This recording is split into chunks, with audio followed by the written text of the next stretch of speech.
Në javën kombëtare në prag të festave të 28-29 nëntorit, Ministria e Turizmit, Kulturës dhe Sporteve organizoi në Tropoj festivalin Next Generation, ku morën pjesë përfaqësues të njohur të kinematografisë dhe artit nga Shqipëria dhe Kosova. Vetonur Kollari, themeluesi i filmit dokumentar me metrazh të shkurtër DokuFest, nxiti të ri të bëhen pjesë e nismave rajonale, duke theksuar se shkollat e kinematografisë nuk janë të mjaftueshme për të zbërthyer talentet e tyre. Ideja jonë ishte të sjellim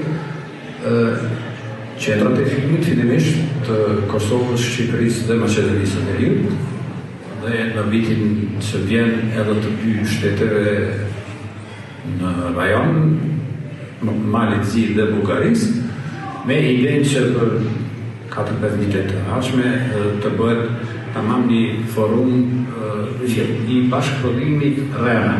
Me regji të Gentian Koçit, në kineman e Tropojës u shfaq filmi Një filxhan kafeje dhe Këpucë të reja veshur, një produksion i realizuar në gjuhën shqipe të shenjave nga 2 aktorë portugez. E përjetova dhimbshëm në fakt, sepse ishte një film me dhimbje. Më pëlqeu shumë gjetja, më pëlqeu e tëra.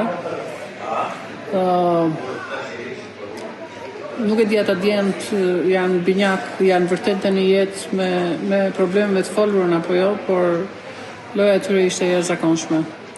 Arsye pse zgjodha filmin Një filxhan kafe dhe Këpucë të reja veshur është sepse është shembulli më i suksesshëm i kohëve të fundit i një bashkëprodhimi financiar, kulturor i 2 vendeve, Shqipërisë dhe Kosovës, specifikisht sepse jemi gjithashtu dhe në kuadrin e javës kulturore Shqipëri-Kosovë, dhe ky film është përfaqësuesi forma më e mirë e përfaqësimit dhe ekuilibrimit të këtij bashkëprodhimi financiar dhe kulturor. Mesazhi që morëm nga filmi që pam ishte që ne duhet të përballemi dhe të jemi shumë të fortë ndaj sfidave që jeta na jep.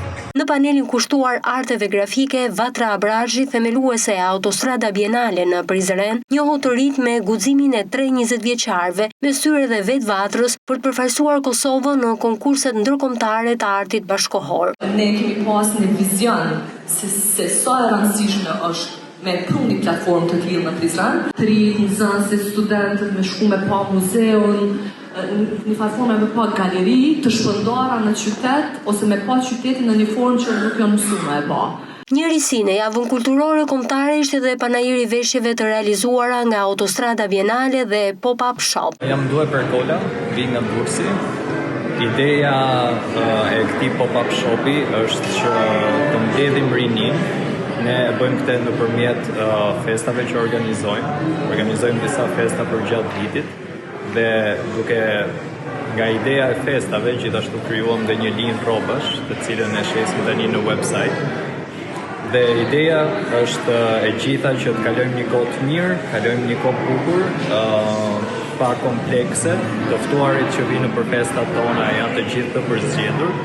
Dhe duam të përhapim këtë kulturë për gjatë gjithë Shqipërisë. Java kombëtare e kulturës Next Generation u realizua në kujdesin e Ministrisë së Turizmit, Kulturës dhe Sporteve me mbështetje të Këshillit Britanik dhe synon të kthehet në një festival të përvitshëm për të rritë e Shqipërisë dhe Kosovës dhe do të mbahet në Tropoj.